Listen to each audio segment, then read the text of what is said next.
Welcome. আমরা সরল সুদ কষা ক্লাস 10-এর চ্যাপ্টার নাম্বার 2 যার আজকে কোর্সে দেখি 18টা করে নেব। আমরা 17 পর্যন্ত করেছি, এক এক করে ভিডিও আসছে।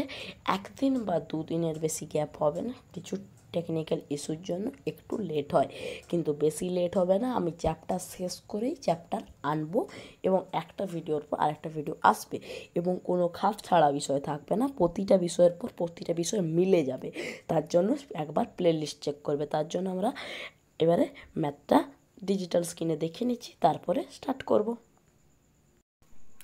এবারে 18 নম্বরটা করে নেব। 18 নম্বরের অঙ্কটা এমন অঙ্ক আছে যেটা চক্রবৃদ্ধি সুদের ক্ষেত্রে যদি এই অঙ্কটা পড়ে যেত, মানে ওই চ্যাপ্টারে যদি পড়তো 6 নম্বরে, তাহলে এই অঙ্কটা অনেক কঠিন হতো। কিন্তু এক্ষেত্রে শুধুমাত্র যেহেতু আমাদের সরল সুদ মানে আসলের উপর সুদ বা মেন টাকাটার উপর সুদ আর সুদের উপর সুদ নয়, তার জন্য এটা অনেক ইজি। কি বলেছে, কোনো একটি ব্যাংকে বার্ষিক 5% সরল সুদের হারে, তাহলে রেট অফ ইন্টারেস্ট আমরা পেয়ে গেলাম 5%। এরপরে বলেছে দীপুবাবু প্রথমে 15,000 টাকা জমা রাখেন, যেটা 3 মাসের জন্য। এবার 3 মাস পরে 3,000 টাকা তুলে নেওয়া, মানে 15,000 মাইনাস 3,000 12,000 টাকা। এই 12,000 টাকা তিনি রাখলেন 3 মাসের জন্য। এই দেখো 3 মাসের জন্য, এই 3 মাসের জন্য, ঠিক আছে, 3 মাসের জন্য। এবার পরবর্তী 3 মাস পরে তিনি আরও দিলেন 8,000 টাকা। এইবারে যেহেতু 8,000 টাকা দিলেন, এখন তার মোট টাকাটা হয়ে গেল 12,000 প্লাস 8,000, মানে হয়ে যাচ্ছে 20,000 টাকা। এবং বাকি বলেছে বছরের শেষে, মানে বছর শেষ হতে আজ বাকি যে 6 মাস, সেই 6 মাসের সুদ মিলে মোট কত টাকা হবে। মানে আমাদের প্রথমে 5% রেট অফ ইন্টারেস্ট নির্দিষ্ট আছে, ঠিক আছে, এবং তারপরে আমাদের 15,000 টাকার প্রথমে 3 মাস, তারপর 15,000 মাইনাস 3,000, মানে হয়ে যাচ্ছে 12,000-এর 3 মাস, আর 12,000 যুক্ত 8,000 মানে 20,000-এর 6 মাসের যে সুদটা হবে, সেই সুদগুলো যোগ করে কত টাকা হয় সেটা লিখবো। আর সুদের সঙ্গে আসল মানে শুধুমাত্র শেষ ক্ষেত্রে যে 20,000 টাকা, সেই আসলটার সঙ্গে আমরা 3 ক্ষেত্রে সুদটা যোগ করব।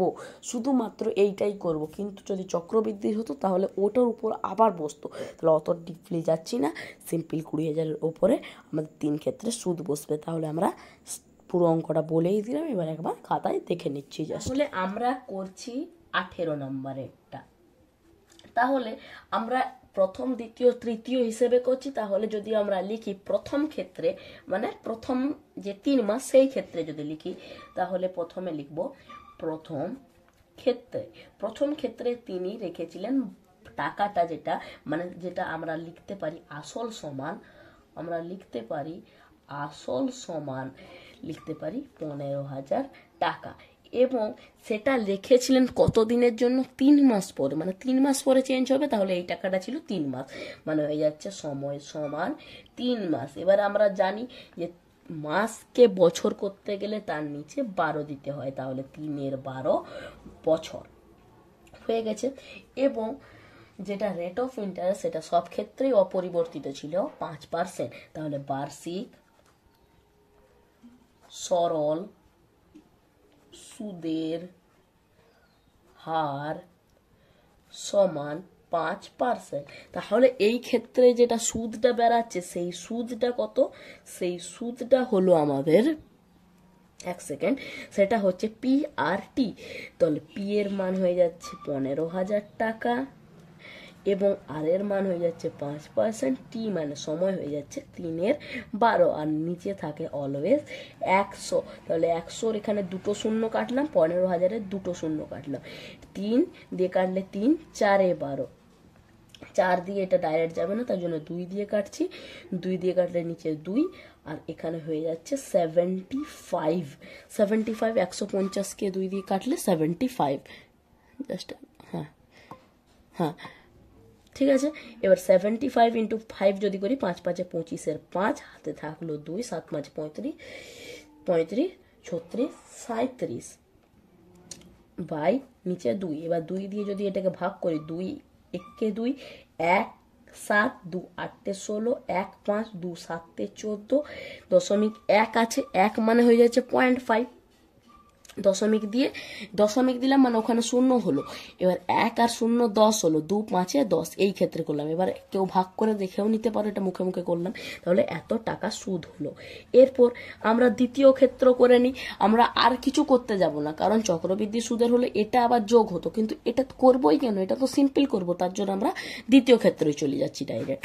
তাহলে 1 সেকেন্ড, এবার আমরা যদি দ্বিতীয় ক্ষেত্রে যাই, ক্ষেত্রে যেটা আসল থাকছে সেটা হচ্ছে 15,000 মাইনাস কত 3,000, মানে হয়ে যাচ্ছে, আর বিয়োগ করছি না, ডাইরেক্ট লিখে দিচ্ছি 12,000 টাকা, 15,000 টাকা, আর এখানে লিখলাম 12,000 টাকা। এবং যে সময়ের জন্য ছিল এটাও ছিল 3 মাসের জন্য। এবার মাসকে নিচে 12 দিলাম, 3 এর 12 বছর হয়ে গেল। এবং রেট অফ ইন্টারেস্ট একই ছিল, বার্ষিক সরল সুদের হার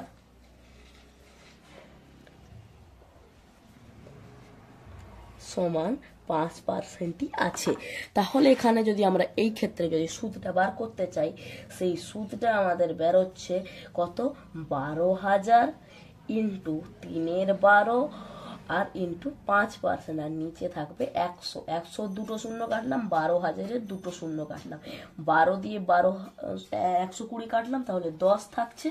এবার গুণ করে দিই, 10 5 50, এবং 50-এর সঙ্গে 3 গুণ করলে 150, 150, তাহলে এই ক্ষেত্রে সুদ হচ্ছে আমাদের 150 টাকা। এরপর আমরা তৃতীয় ক্ষেত্রে চলে যাচ্ছি। তৃতীয় ক্ষেত্রে কি হবে, একটু টাকার পরিমাণ বাড়বে,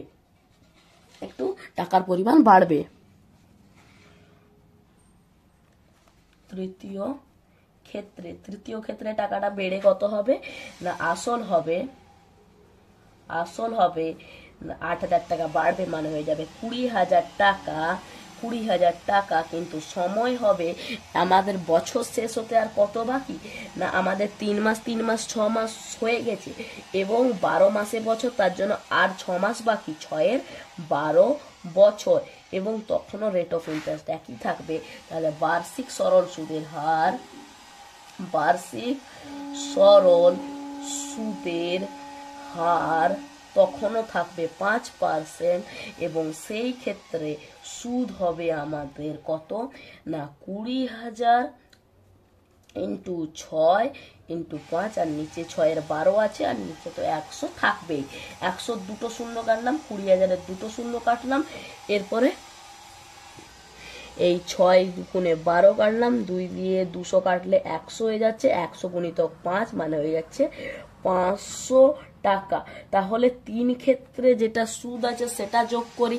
তাহলে এবারে বলেছে বছর শেষে তিনি সুদে আসলে কত টাকা পাবেন। তাহলে জাস্ট এখানে এবারে যদি বলি বছর শেষে কত টাকা পাবেন, তাহলে সুদে আসলে বা যেটা সুদে আসলে লিখবো, সুদে আসলে পাবেন কি, মেন আমরা সুদগুলো প্রথমে যোগ করব, যেটা হয়েছিল 187.5 টাকা, তারপর 150 টাকা, তারপর হলো 500 টাকা হলো, এটা হয়ে গেল সুদটা। এবং আসল যেটা শেষ ক্ষেত্রে আসল থেকে যে সেটা হলো আমাদের 20,000 টাকা। 20,000 টাকা, এই ম্যানটা আমাদের বার করতে হবে। তাহলে এটা 150 আর 500 হয়ে যাচ্ছে 650, এটা হয়ে যাচ্ছে 750 এবং 80, মানে 837.5 হবে। এটা কেউ যোগ করে হালকা করে দেখে নিতে পারো। তাহলে 837.5 এটা হলো, এবং তার সঙ্গে 20,000 টাকা, এই 20,000 টাকা এটা হলো 3 ক্ষেত্রের সুদ, এবং এইটা হলো মেন আসল যেটা শেষ ক্ষেত্রে আসল। তাহলে যোগ করলে আমাদের হয়ে যাচ্ছে 20,837.5 অফ টাকা। এইটা হয়ে যাচ্ছে আমাদের সুদে আসলে। তাহলে আমরা কি বুঝতে পারলাম, এই ক্ষেত্রে 3টে আলাদা আলাদা ফেজে যে সুদটা হবে সেটা, এবং লাস্ট ক্ষেত্রে যেটা আসলটা থাকবে সেটা যোগফলটা আমাদের বার করতে হবে। যেহেতু আমরা 3 ক্ষেত্রে করলাম তার জন্য একটু সময় বেশি লাগতে পারে, কিন্তু অঙ্কটা একদমই সহজ।